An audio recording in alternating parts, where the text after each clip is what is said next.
So hello everyone and this is the part 2 of science and tech MCQs.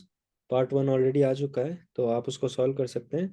और ये part 2 है जिसमें बाकी के आंसर्स हैं, बाकी के क्वेश्चंस एंड आंसर्स हैं जो कि 6, 7, 8, 9, 10 क्वेश्चंस इस पीडीएफ में है।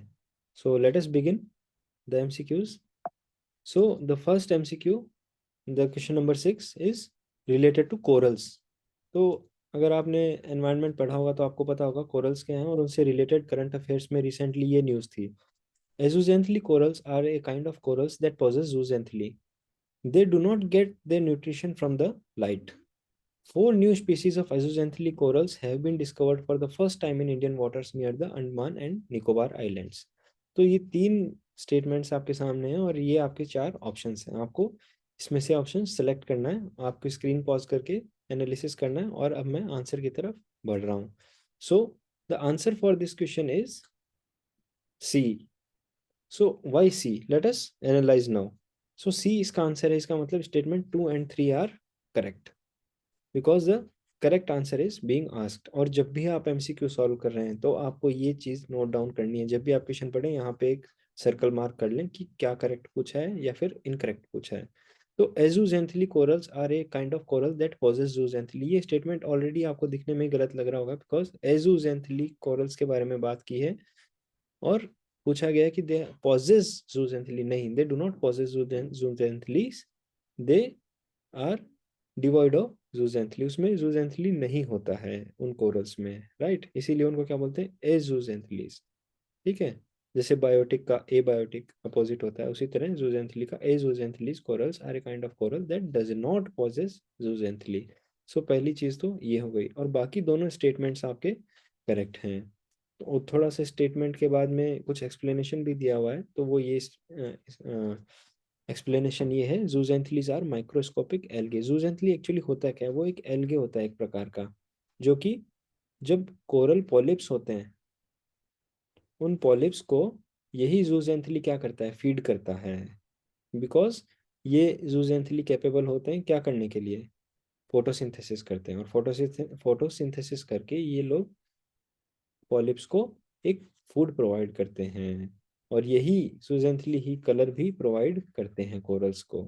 ओके, सो जो एजूजेंथलीज होते हैं उनमें जूजेंथली नहीं होता है, एंड उनको लाइट से न्यूट्रिशन नहीं मिलता है, जबकि जो अदर जूजेंथलीज होते हैं वो लाइट से अपना न्यूट्रिशन लेते हैं, सनलाइट से। ओके, तो ये कहाँ से लेते हैं फिर, अदर काइंड ऑफ प्लैंकटन से ये अपना न्यूट्रिशन लेते हैं।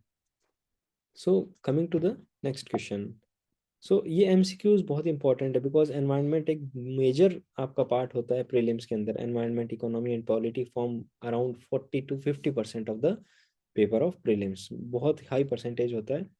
सो these are the corals. Okay, you can see this colourful things, these are corals present deep in the C.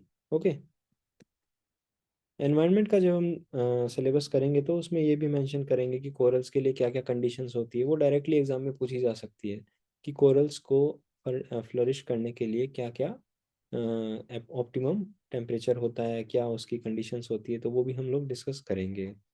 So next question is question number 7। Consider the following statement related to Arabian Sea. ये एक simple question है, Arabian Sea से related है। अगर आपने current affairs पढ़े होंगे तो आपको पता होगा कि अरेबियन सी में कुछ टेम्परेचर में चेंजेस आ रहे हैं, और उसी के रिलेटेड ये क्वेश्चन है। The number of marine heat waves days, heat wave days जो हैं, have reduced, marine heat wave basically, right, has reduced significantly between 2010 2015 due to cold jet stream flowing over the region. I hope you know about the concept of jet streams. El Nino southern oscillations and anthropogenic factors are among the responsible factors. So here are the options and you can just pause the screen and answer it. Moving on to the answer is A. Why? Why the answer is A? Let us view the question. So the number of marine heat wave days has reduced, not reduced, basically they have increased. Heat wave in the Arabian Sea has significantly reduced in these 15 years. And yes, this statement is correct, second one, because El Nino southern oscillation तो उसका reason है ही है temperature में variations आने का, और anthropogenic factors basically the human factors, these are also responsible. So second statement is correct and first is false. So पूछा क्या है, incorrect पूछा है. So answer is A. Okay, answer is A. So moving on to the next question. Question number 8. This is a question which is very important. इसमें ये अक्सर ऐसी चीज़ें आती हैं जो कि डायरेक्टली मिनिस्ट्री पूछी जाती है, राइट, या फिर टारगेट्स पूछे जाते हैं कि कब तक का टारगेट है. So let us move on to this question. The प्रधानमंत्री टीबी मुक्त Bharat is an initiative of which ministry? So is it the Ministry of Health and Family Welfare? ये फर्स्ट ऑप्शन है आपका. सेकंड क्या है, it is India's commitment to end TB. TB कब तक खत्म करना चाहते हैं इंडिया के government? By the end of year 2025. जबकि ग्लोबल टारगेट क्या है, 2030. यानी ग्लोबल टारगेट से भी 5 साल पहले इंडिया खत्म करना चाहता है टीबी को. Third is this, Nikshay Mitra and Nikshay Digital Portal are two initiatives under this. Under whom? Under this प्रधानमंत्री टीबी मुक्त भारत के अंडर ये दो इनिशिएटिव्स भी आते हैं. तो आपको बताना है कि इन तीनों स्टेटमेंट में से कौन कौन से सही हैं, और ये सारे आपके ऑप्शंस हैं. तो आप इसको स्क्रीन पॉज करके एनालिसिस कर सकते हैं. And moving on to answers, all the three statements are correct. Yes, India 2025 तक का टारगेट लेके चल रहा है, जबकि ग्लोबल टारगेट 2030 तक का है. ओके, सो और आप मुझे कमेंट्स में ये भी बता सकते हैं कि टीबी के लिए कौन सी वैक्सीन यूज होती है.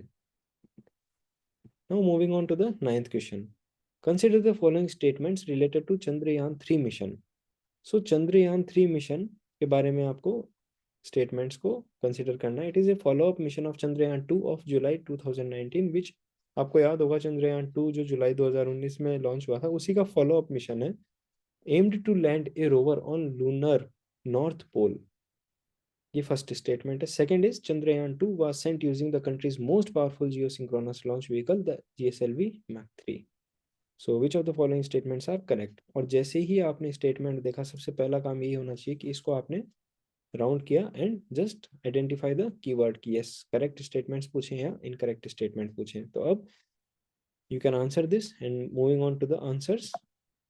The answer is B. So first statement क्या है? The first statement is it is a follow up mission of Chandrayaan-2 to on the lunar north. North नहीं है भाई, साउथ है. Okay, so this is why this is the wrong statement. So बात ही south pole की है ना. South pole तक बहुत डीपली इसमें एनालिसिस करना पड़ता है कि साउथ पोल अभी तक बहुत ज़्यादा एक्सप्लोर्ड नहीं हुआ है.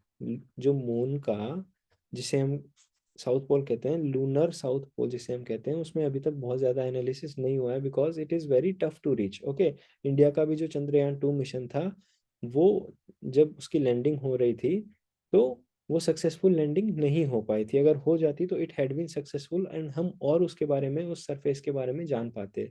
लेकिन our Chandrayaan-2 mission was partially successful. Okay, we cannot say that it was an unsuccessful mission. It was a partially successful mission. Only the thing which failed was the rover was not able to land. Okay, basically the lander failed to land properly. Successful landing नहीं हुई थी.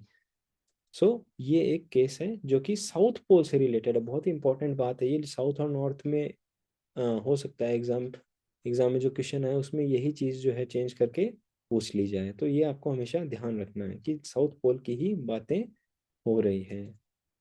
Now moving on to the last question. Last question is about genome sequencing. 2017 में भी ये question आया था, इसी से रिलेटेड आया था, जीनोम सीक्वेंसिंग का. एंड जीनोम सीक्वेंसिंग अभी भी बहुत इंपॉर्टेंट है, करंट अफेयर्स में चल रही है. Why? Because of this COVID phenomena. COVID के कारण बहुत ज़्यादा ये न्यूज़ में है. Whole genome sequencing is a laboratory procedure that determines the order of components in the genome of an organism in one process. Okay. Adenine, thymine, cytosine, and guanine are the acidic components of which genome is composed. Now let me simplify this for you. ये जो पूछ रहे हैं वो ये है कि whole genome sequencing का मीनिंग ये है कि जो उसके कंपोनेंट्स होते हैं उनका किस ऑर्डर में अरेंजमेंट है, उसी को हम होल जीनोम सीक्वेंसिंग कहते हैं. ये आपका पहला स्टेटमेंट है. और 4 चीज़ों के बारे में बताया, adenine, thymine, cytosine and guanine.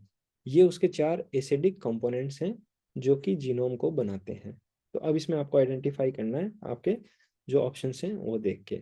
So moving on to the answers. So what is the answer for this question? Answer is B. So why B? Let us see the answer for this question.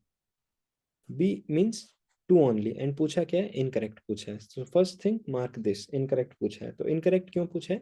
Adenine, thymine, cytosine and guanine are the acidic. No, they are not acidic, they are nucleotide bases.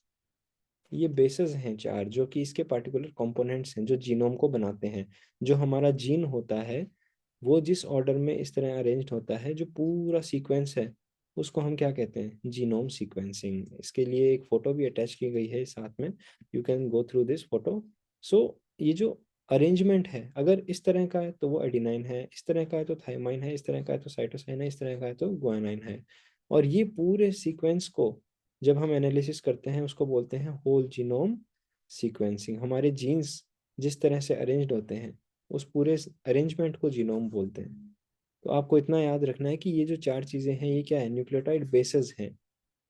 Okay, so this was all. And ये 10 current affairs के questions थे जो कि science and take में बहुत important रहे last year.